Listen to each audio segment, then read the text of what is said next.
Fala, meu querido aluno, sou mais Edu, tudo bem com vocês? Professor Cristiano se apresentando aqui para mais uma aula nossa aqui no canal do YouTube de atualidades para o Enem 2018, beleza? Gostaria que antes de darmos início ao nosso tema específico desta aula, que é analisar aí o tamanho do estrago aí político que foi feito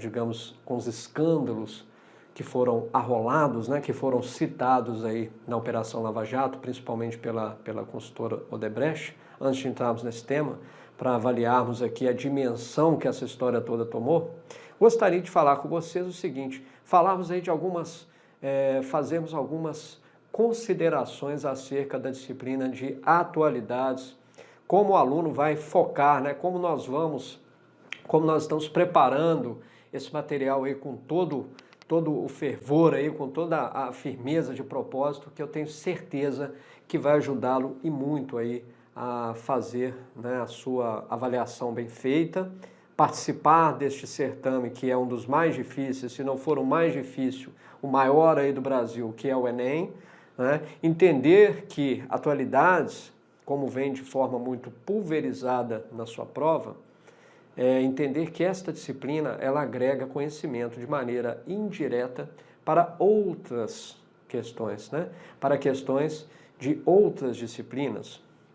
E também vai dar conteúdo, né? Vai permitir com que o aluno encampe mais conhecimento para fazer, por exemplo, uma excelente redação, certo?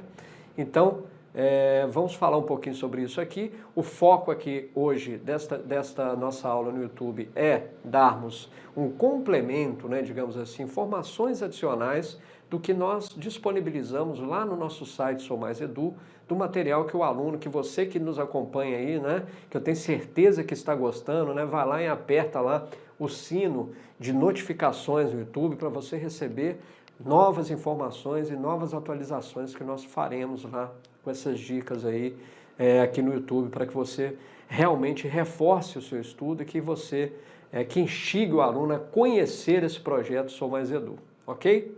Preparamos esse material, já falamos um pouquinho aí sobre essa disciplina Atualidades. É a disciplina que agrega, né, que nos exige bastante, porque estudar atualidades não é fácil. O propósito que você abraça, né, o objetivo que você tem que cumprir ao estudar atualidades é um objetivo que é árduo, né, de ser cumprido. Você precisa de impor uma meta de estudos, mas além disso, você precisa desenvolver habilidades, desenvolver características, caso você ainda não as tenha. Por exemplo, o que eu quero falar? Aonde que o professor Cristiano quer chegar com essa história dele, né? Na verdade é o seguinte, quando você é um aluno que se inteira das novidades, né, que está ligado aí nas informações, que assiste e lê os jornais aí de sérios, né, os jornais de repercussão internacional, assiste os programas de reportagem realmente sérios, né, que são imparciais, que querem a notícia, digamos assim, no seu nível de pureza e de análise mais, digamos assim, porque é difícil, né? Você não colocar uma pitada da sua opinião ali, o jornalista ao escrever, né? O geógrafo ao colocar um determinado assunto, o antropólogo lá que vai fazer uma análise de um determinado sistema, né? Vai falar, é difícil você ser 100% imparcial. Mas você tem que entender, né, tem que buscar notícias e situações e contextos que sejam mais, digamos assim, fiéis ao acontecimento propriamente dito. Isso é você, aluno, desenvolver, criar esta rotina de buscar informações e criar uma rotina de contexto. Saber ler, né, de uma forma apenas assim, digamos, seca, né, só trazendo ali as ideias ali, absorvendo aquelas informações de uma maneira muito superficial, não dando a ela outras visões, realmente coloca você numa situação muito limitada. Você precisa formar uma visão crítica, né, e saber enxergar aquela notícia sob vários aspectos, sob o aspecto social, sob o aspecto político, sob o aspecto econômico, entender e fechar todas essas ideias dentro da sua cabeça. Aonde você quer chegar, professor Cristiano, com essas considerações? Eu quero falar para você, meu prezado aluno, o seguinte, que você é um aluno que deve gostar, de ter gosto pela leitura, que deve buscar atualizar, né? Se atualizar o tempo todo, que deve saber selecionar as notícias que podem lhe trazer visões e análises políticas, visões que podem extrapolar aquela notícia propriamente dita. Certo? Vamos exemplificar, aproveitar e estudar um pouco disso que eu estou falando, tomando como referência esta notícia aqui que saiu em março desse ano. Certo? Como o escândalo da Odebrecht ajudou a derrubar o presidente do Peru. Olha só, pessoal, a postura do presidente PPK, que é conhecido lá, o ex-presidente, né, o Pedro Pablo Kuczynski, né, que é conhecido lá como PPK, a postura desse presidente peruano, desse ex-presidente, desse ex-chefe de Estado peruano, mostra que o Peru realmente é um país, né, apesar de ter ainda vários e vários desafios sob o campo de vista, sob o ponto de vista, né, sob o aspecto político, social, econômico, né? A gente sabe que é um país aí emergente, né? Que é um país sul-americano, um companheirinho nosso aqui do Brasil, mas a postura política do seu dirigente, do seu governante maior, mostra que o país está deixando, né, o Brasil para trás, certo? A postura política deste homem mostra não só que o Peru realmente é um país que busca o seu aperfeiçoamento social, né? Não somente isso, mas mostra que realmente, né, é um país que está aí correndo atrás da sua, digamos assim, do seu desenvolvimento e da superação dos seus problemas, tais como o Brasil possui como exemplo a corrupção, certo? Então, um dia antes do Congresso Nacional Peruano votar um novo pedido de impedimento, o próprio presidente, o PPK, anunciou a renúncia em rede nacional.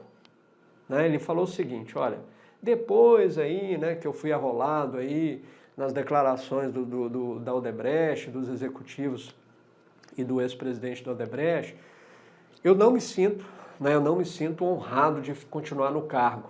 Então, Congresso, para encurtar a história, eu vou pedir renúncia, né? Eu vou renunciar o meu mandato. Então ele falou mais ou menos isso aqui, ó, entre aspas. Diante da difícil situação que se instalou, o melhor para o país é que eu renuncie. Não quero ser um estorvo, né? Não quero ser um peso morto, um problemão, né, para a nação. E assim o fez. Não foi demagogia. Ele fez um dia antes do Congresso de maioria, né, fujimorista, né, das filosofias lá do Fujimori, votar um segundo pedido de impeachment contra ele. PPK é acusado de quê? De receber para as suas empresas, né, ele é empresário lá, tem várias empresas, né, da família dele, né, milhões de dólares da construtora Odebrecht em troca de contratos, quando era ministro no governo de Alejandro Toledo, lá entre 2001 e 2006.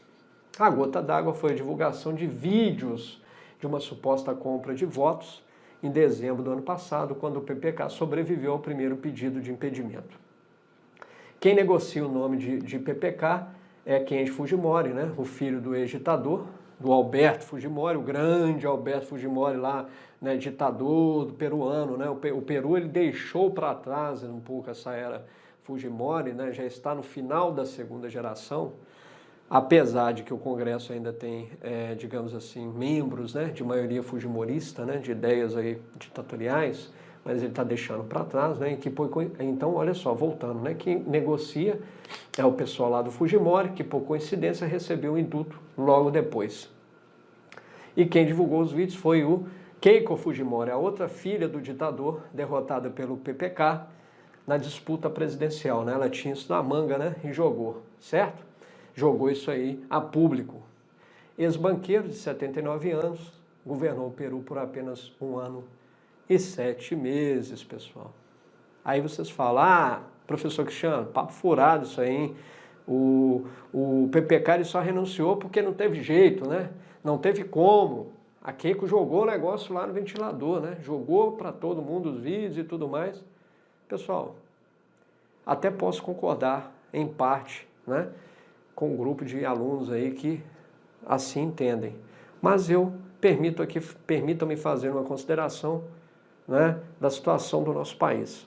Sabemos que mesmo gravando, mesmo mostrando vídeos com evidências bastante sólidas, mesmo colocando toda essa situação que foi colocada por PPK, o Brasil ainda vive um momento, um período de imaturidade política, né? E os nossos políticos, infelizmente, não atingiram a hombridade que ele teve de pelo menos assumir, né, uma renúncia, né? Porque mesmo aqui no Brasil com uma situação dessa, semelhante a esta aqui, onde todas as evidências são colocadas a público, o político brasileiro ainda persiste em manter o seu mandato, seja ele em qualquer esfera, seja na esfera municipal, na esfera estadual, né, e federal, certo? Então, podemos aí fazer uma análise aí sob o ponto de vista de desenvolvimento e de maturação política que o Peru também, né, além de outros países, né,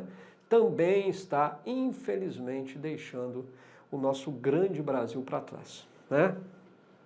Haja vista que, por exemplo, o Chile ele já está sob o aspecto político, aspecto tributário, fiscal, econômico de maneira geral, de atrair investidores estrangeiros para o seu país, né, para o Chile, né, para o país andino aí das maravilhosas belezas naturais, né?